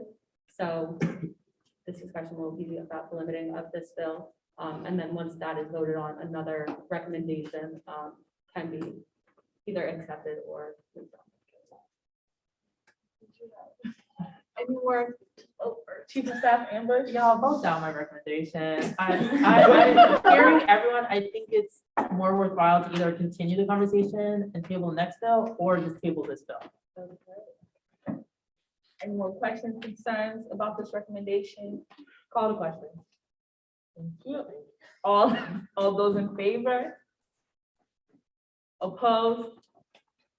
Or abstaining? Thank you. With that, the motion fails. President DeVoe. Okay, so many thoughts. Okay, I would say to table rather than continue the discussion for 2 reasons. One, the theme is looking like for next week that we have dining. So maybe we can market to students to come out if they have concerns about dining and kind of just rapid fire issues next week. That's the first thing from a marketing perspective. And then on top of that, I do think it would be worthwhile if we had, I don't know if they're able to do this, but a representative like from Chartwell's, whether it's a worker or Ron, who's a regional manager for Chartwell's, to come and talk about what possible implementation might look like or how that would affect them. I think that would be good to have them come and join the discussion next week. At the end of the day, we vote on behalf of the students, but I would like to hear their perspective, but that's just my personal choice. So my recommendation formally would be to table this bill. And if we don't get, let's try to get through the other bill, but I would rather table this one just thematically. Does anyone accept that recommendation? Wait, you have to wait for it Yeah. to be moved on, and then the discussion. Well, got it. Senator Harding. I accept the recommendation. Is there a second? Senator Hayes. Senator Hayes, I second. Thank you. Is there any discussion? Now is the time. Did you have a? Yeah, my comment. So even if we were to table this bill, the next bill, the likelihood of us getting through that bill in 30 minutes is pretty slim to none. And plus, we know, we knew that next week the thing would be done if we still had we still presented this bill today too. So I feel like while all the ideas are fresh in our mind and we've already had very robust conversation, we should just finish it out. The rest of the 30 more minutes that we have, I think we should just, continue the thoughts, like we had a lot of hands raised before, our chief of staff members, wanted to table, so, wanted to limit discussion, so I think that we should just finish the conversation. I would like to retract my recommendation. I'm sorry. I'm sorry. I don't mean to do this. I just want to retract my recommendation. We should just run with it. I'm sorry. I can just retract it. Y'all don't got to. Never mind. Sorry. Just keep going. That's my casual recommendation. Just keep going. We may have to just table the other bill, but regardless, if this bill is passed, our job is not to implement, like, that's not our job. Our job is to raise the concern, and that's all the bill is really doing. That's my opinion. Okay, so are we back to conversation? Yes, over the bill. No more recommendations. We're back to comments and concerns about the bill itself. Correct. Justice, I'm sorry, I do not have names. Yes. So I know it was mentioned that this will be like a process. How long is the process? And also, I know that when like COVID was like COVID, like we had, like students could take food out of the dining halls. So like, would it be possible to bring that back? Because I think that could also combat the problem of students not being able to get food before, like in time for the dining hall closes. So bringing back the takeaway food, could that be possible to also help combat the problem of students not eating? So, I would love for us to be able to take out food, but I think that would be like, we have to write a different bill about that. We have a legislation coming up, with that So, yeah, concern, there's so, legislation coming. yeah. we can deal with that. Yes, Vice President. So implementation looks different for every single bill. So there are some bills that it may take 2 days for implementation to kind of come into effect when working with different organizations and different groups across campus. A change like this would very much be according to how Chartwells does respond to the student concern. So if they say, we really want to implement this, but we need more help getting student workers, then we could have that discussion. And then, as I said about the taking food out, there is going to be a bill that's coming up that we plan on having on the floor by next week. That does kind of relate to taking food out of the dining halls, which hopefully will take a little bit of that stress off of workers, just in terms of having to clean up and all of that stuff as well. But for implementation, it would very much vary. And again, in this specific circumstance, it would kind of be in terms of how quickly Chartwells would be able to fulfill that request in the most sustainable way possible for people on campus, for workers, and just kind of going through those motions to see how we could support them with this specific. I have a question and then a recommendation. So my question is there legislation coming up regarding to hiring in Chartwells? Yes. So there is going to be a bill coming up in relation to the marketing specifically. There has been some marketing put out in terms of student workers for Chartwells, as well as just general workers from the Baltimore area, as well as from Towson. So that bill will kind of mainly be to encourage the university to support Chartwells more in pushing those applications out to the community, really trying to support these roles and just kind of circulate more of that information. So there is a bill coming up in terms of that. Otherwise, we haven't really heard very much from Chartwells in terms of how to support them with that. So this bill could also help kind of facilitate that conversation even more in a like formal kind of layout. In response to hearing that, I think in order to alleviate everyone's worries, I recommend adding after 11 p.m. contingent on the passing of, I don't know what that bill is called, whatever that future resolution will be called, to package the two bills together. So if this passes, it won't be implemented until the other bill is passed. And I think, in my opinion, I think that would alleviate the fears of people who are worried about Chartwells hiring. That way, when we present this bill and the other bill, it shows Chartwells that we are also committed to helping them hire more staff. Does anyone accept that recommendation? Somebody has to accept it. Yeah, and then, yeah. Senator Salim. Okay, someone has to accept the recommendation, second it, and then we have discussion and you can vote to pass it or not. We can't move forward. Yeah, Senator Ring. I accept. Thank you. Is there a second? Senator Matt. Second. Great. Are there any discussion? Yes. Does he have his hand up first? I don't know. Heather Hampton? You sure? Okay, so, Okay. what I was gonna say, what I was gonna say, just to piggyback off what Nick was saying earlier, I don't wanna be blunt or like, disrespectful to Charlo, but like that, like we're representing the students, and we should include them into like what we think and stuff like that. But we represent the students, like the students said that this is what they need, this is what we want. So I think that we should go based off of that. Charlo will figure out their issues and like, Vice President Salsa said there's other legislation coming up for us to discuss, Chartwell and their hiring and their marketing. But this bill is specifically is referring to the hours of the dining halls that students want. We put up the statistics.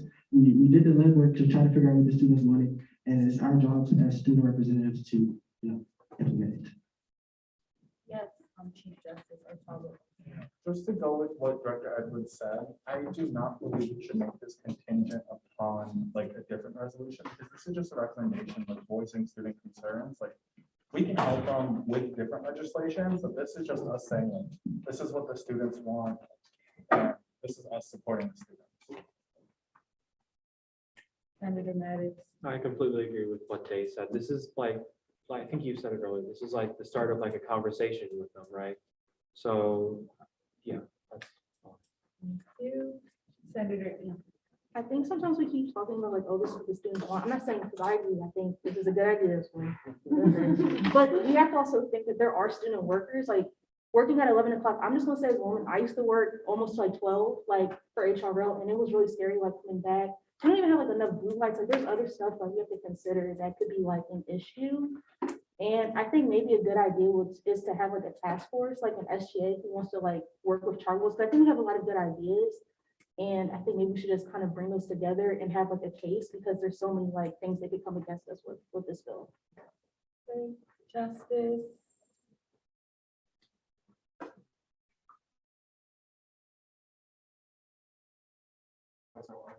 This seems to be simply just a formal recommendation. It's not even a request. So a lot of the concerns, which are valid, I feel like those would be more reaching out to the senator to perhaps write legislation on their behalf versus like basing the merits of this recommendation on those concerns.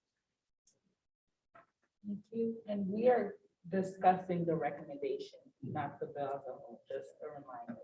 Senator Harding. I was pretty much going to go off of what Senator Egan was saying previously about the TV workers. Pretty much if they're going to be working late till at least 11 p.m., they should be getting more compensation or benefits at least, or like their own behalf, because there's only like so little benefits that work in a Chartwell dining hall. I've pretty much like been there a couple of times and it's like not that many.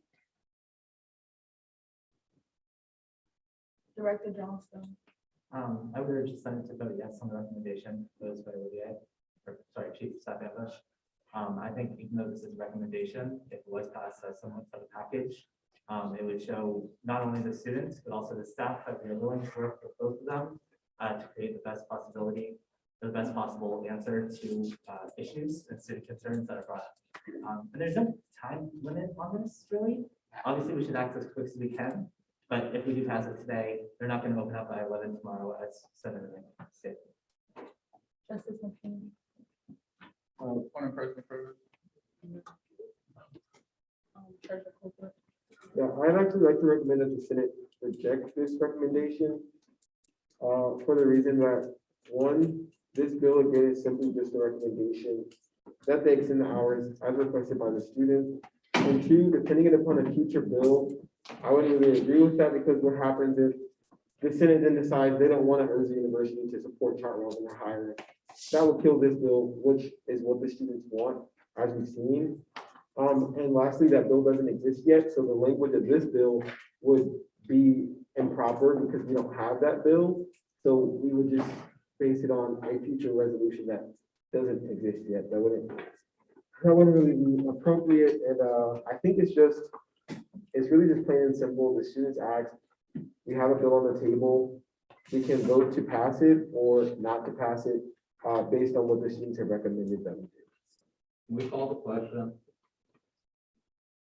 You would have to raise your hand and be addressed by the chair first. And they have to. Hold up, well, I mean, for the recommendation, and they don't have to be followed. They do. You're gonna. So call the question means immediate. Okay, so we are going to proceed on a vote on the recommendation. Do you mind restating what the recommendation? Yes. My recommendation would be after 11 PM on line 53, contingent on the future resolution concerning Hartwell's hiring. So we're going to proceed to a vote on that recommendation. All those in favor? Opposed? Abstaining? Okay, that the recommendation fails. We are back to our discussion on the resolution as a whole. Vice President Christopher. I hear a lot of discussion in terms of how we can have these multi-layered conversations with Chartwells. I do want to acknowledge the fact that it is under one of my constitutional duties to form ad hoc committees. So we can form one within the Senate that will specifically deal with Chartwells and all of these bills that are being passed. That way they can be brought up by familiar faces in consistent meetings with Chartwells. So if that is a phase of implementation that we would like to explore, that way we can work closely with Chartwells in the implementation section of this recommendation to have the hours extended. That could be a possible solution as opposed to what was just brought up in terms of trying to connect all of the bills via like language. So just as a general implementation thought. Senator Rink. In regards to what Vice President Jaskowska said, there have been bills in the past, like, for me personally, I wrote a bill about textbook affordability, and it was pretty vague, just saying that we wanted textbooks to be more affordable, and then I was a part of a committee for an entire semester working on the implementation of that bill. So something similar to this could be done for this bill. So I urge people that people not think about the exact implementation and like what comes after, because part of like what Vice President Scott said, part of the bill implementation process is that we have those conversations with the appropriate people. And if you're interested, if this does pass and you would like to be a part of that to ensure your point of view gets across, you can absolutely do that. But I just wanted to mention that. Director Johnson. Sorry, just a point of personal information, I guess. Would we have to formally request? I'm that- sorry. Point of information, you said? Yes. Okay, yes. go ahead. Sorry. Would we have to make a formal request to add that a committee is created with passage of this bill, or is it like less formal than that? Senator Rink, did you want to answer that question? If somebody wants to make that recommendation to add it to the bill, you can. That was not on previous bills that I have served as committees to implement, so it can happen regardless, but if you feel, if anyone feels that way, you can make a recommendation. Director Leo.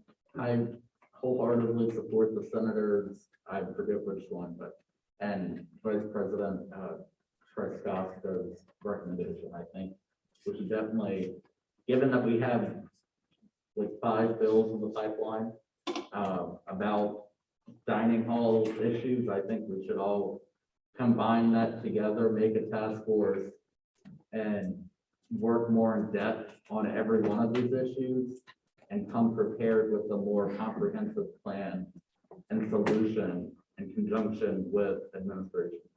I agree with the proposal by Director Edwards. I just think that within the next 20 minutes, we're not going to be able to pass this bill. And we have to vote either way. So I think the task force is the best idea.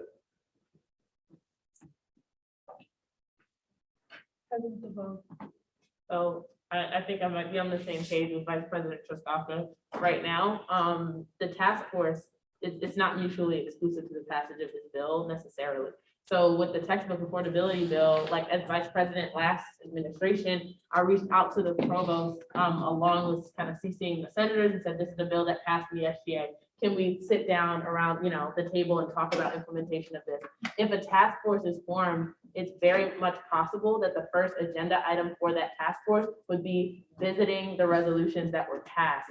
But in order for those to be agenda items, in my opinion, that are concrete, I think passing a resolution, generally, not saying you should pass this one, but generally when resolutions are passed, it makes it a more concrete recommendation and expression of the concern.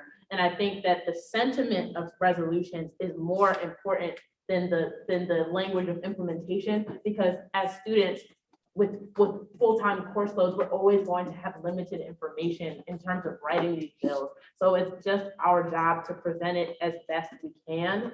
And I think starting the conversation is what's most important.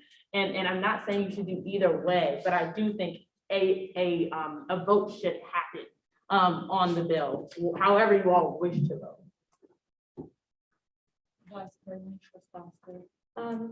I very much agree with President DeVoe. I also think that if we are to form task forces, we need these concrete opinions to point at and to bring to the table to start those discussions. I think that if we could walk into every single GA and have a resolution that had an exact plan of implementation, I would be ecstatic. Let me tell you, I would be losing my mind. And I think that it can be a little bit difficult to get those conversations started. So just kind of going off what President DeVoe said, I would like to form those task force. Specifically, it would be called an ad hoc committee within, as I said, like just my constitutional jurisdiction of forming that within the Senate. And that could address all the resolutions that do come by. But I would just encourage everyone to keep that in mind. Again, senators, vote on this how you wish to. Do not feel as if the task force depends on this bill. It will be created regardless, because we do have so many things kind of coming up with that conversation. For parliamentary procedure, are we still discussing the recommendation or? There was no formal. We're back to the discussion on the bill.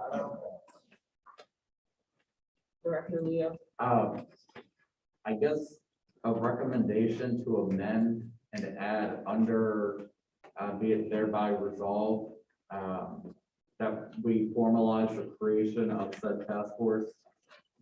Be it therefore resolved that we create the task force as well. Quick comment. Somebody have to vote first before we comment on the recommendation. Senator Ring. Is there a second? Senator Mattis. A second. Is there any discussion? Now is the time for comments. Yes.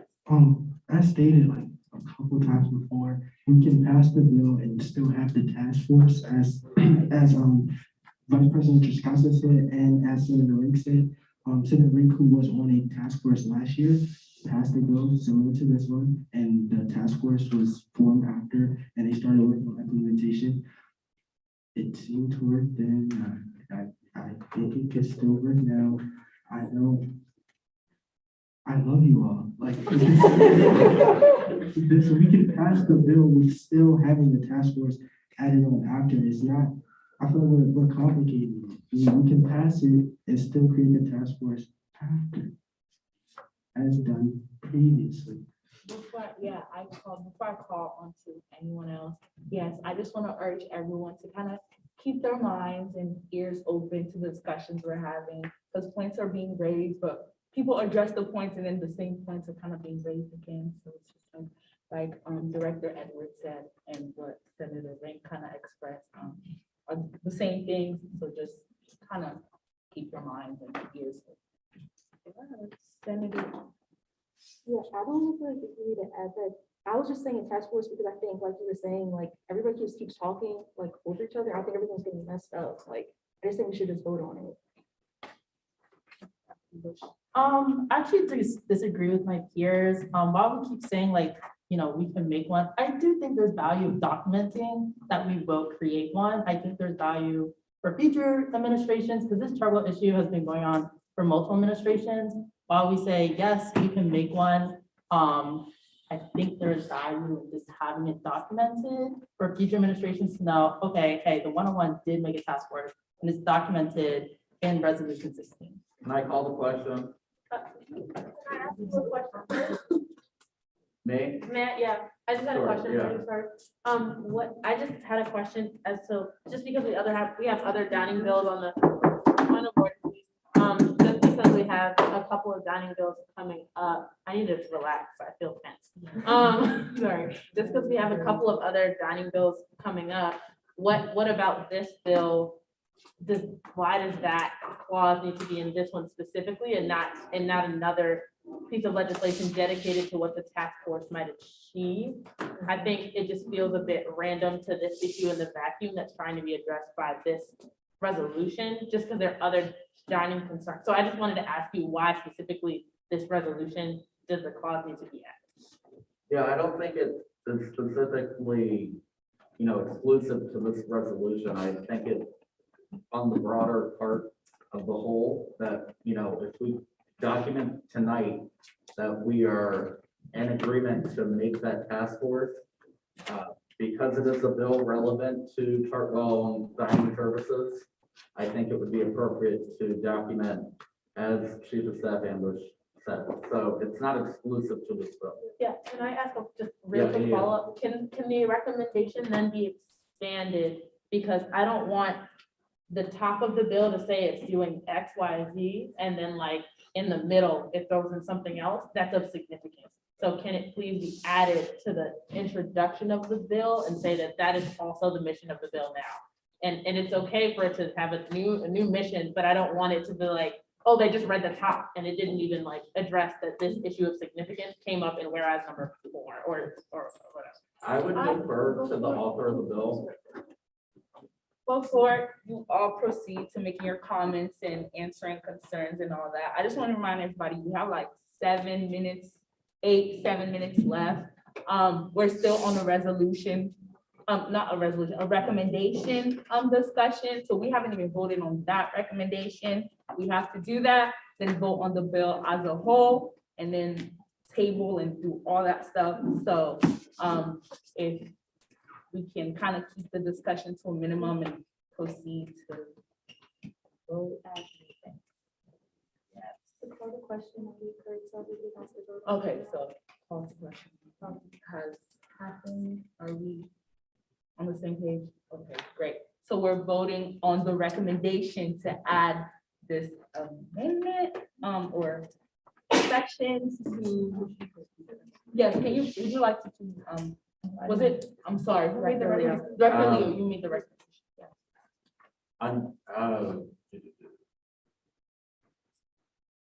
Yeah, Director Edwards, I'll defer to you.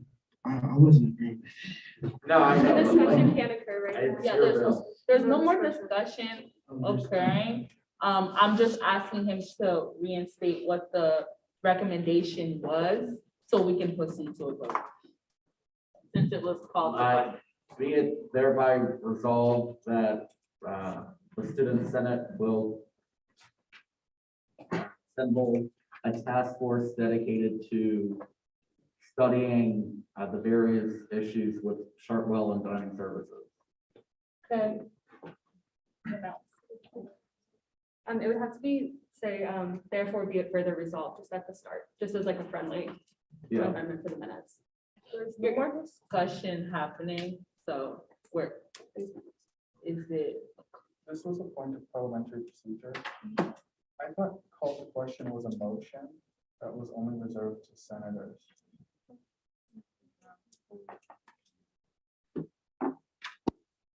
Motion to call to question. Thank you, one second.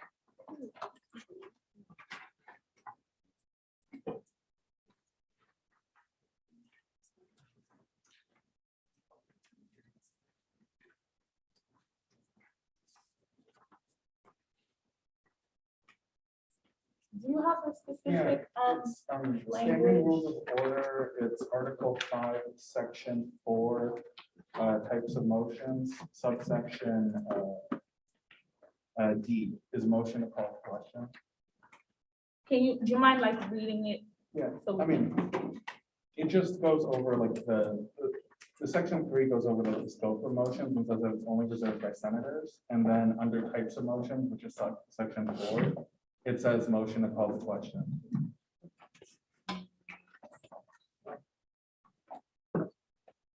Yes, Vice President. So it does say that, specifically in the standing rules of order for 2020 to 2021, in section 4, it only says that it requires a 2/3 majority vote to pass, and once there has been a motion to call the question, and it has been seconded, debate and or discussion must immediately end, and the student senate has to move into a vote. With that being said, someone would have to recommend to call the question, and that would have to be accepted. Well, he said, can we call questions? So that's a recommendation, so someone will need to, so we have Thank you. to, someone will have to. Three. We didn't vote yet, so. We didn't vote yet, so we're good. But can you recommend I formally recommend that we call? call to question. Okay, does anyone accept that recommendation? Senator Eagle. Is there a second, Senator Maddox? Senator Maddox, a second. Okay, any discussion? Senator Rank, Is it discussable? is it? Since it's a recommendation. No, so call the question is immediate discussion, and so they need to vote. So, No, they have to vote on it. On whether to, the call to question. okay, so, And so it's not necessarily discussable, but they need to vote on it, yeah. I had a point of information. We're voting on the vote to call the question, and Yeah. then And if then it you're passes, gonna we have to just vote proceed. on the recommendation. Yes. Okay, order. Let's remember, this is a learning environment and everyone just try to be patient with one another. But thank you so much. So right now, would you like to say what's happening? Yes, let me just reinstate. So he recommended for call to question. So we're going to vote on the recommendation. If that recommendation passes, then it's a call to question. So you're going to just proceed into a vote The vote, if on the bill.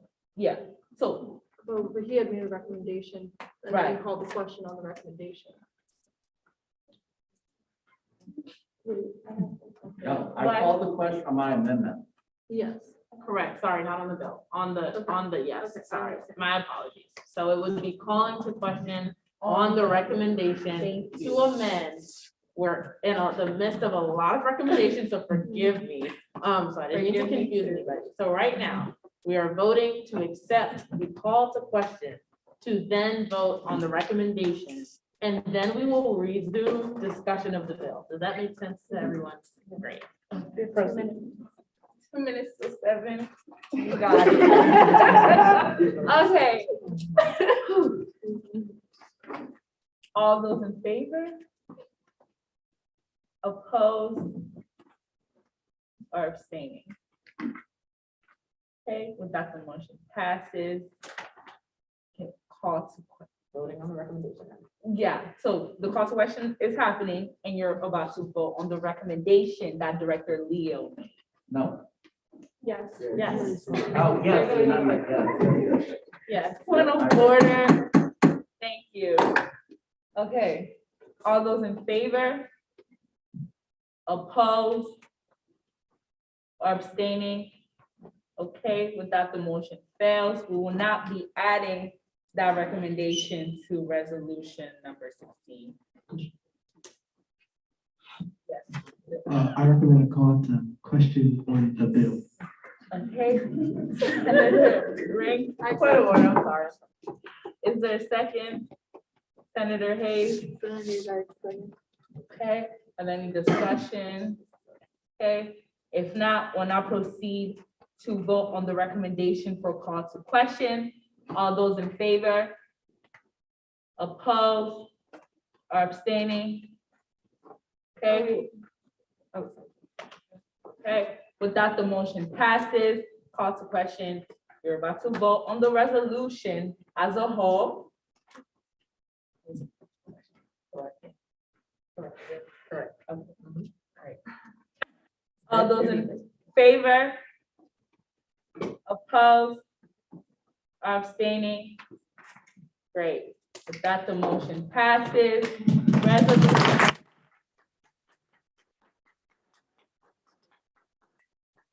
Vice President. Quick reflection of the vote, Senator Harding, unfortunately, because he did take a personal privilege at the beginning of the discussion, will have to be counted as abstaining for this bill. But it's still passes. It's up to you, just for the voting. No time to spare. Thanks, guys. I appreciate the discussion. Very robust. You worked hard. Thank you, Senator Ring. Thank you. Everyone, we're not adjourned yet, so please remain seated. Anyone, Senator Ewan? I need to read table resolution 17. Okay. Is there a second? Senator Salim? Are there any discussion? Point of order, please. Simmer down. Thanks, guys. If not, we'll now be moving into a vote on to table. Thank you. We'll now be moving into a vote to table resolution number 17. All those in favor? Opposed or abstaining? Thank you. Without the motion passes, we're going to table resolution number 17 to next week's GDA. Okay, we'll now proceed to announcements. Are there any announcements by President DeVoe? It's okay. I usually like to take more time on this, but I forgot the members of the week. This week will be Senator Salim as well as Director Edwards. Thank you, Senator.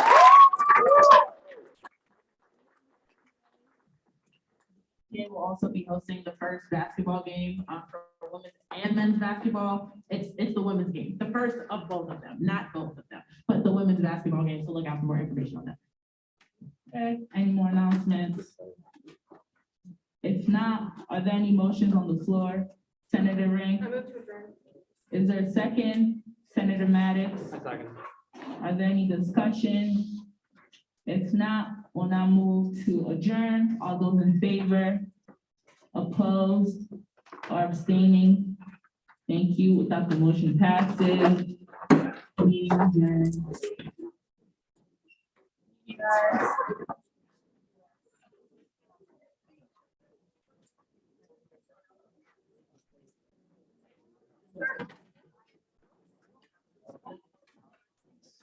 This is not the one I thought it was.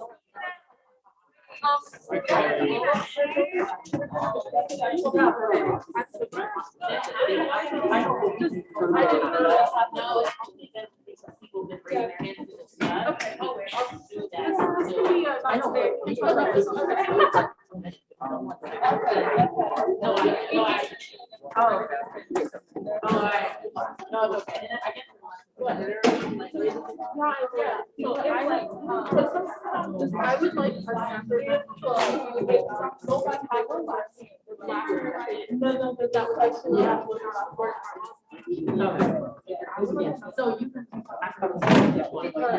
So you can. No, you're okay. You can ask me. We'll just.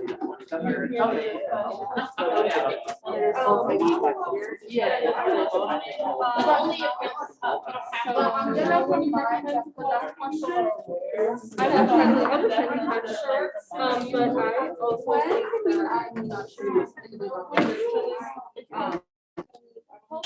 I've been just hearing so much.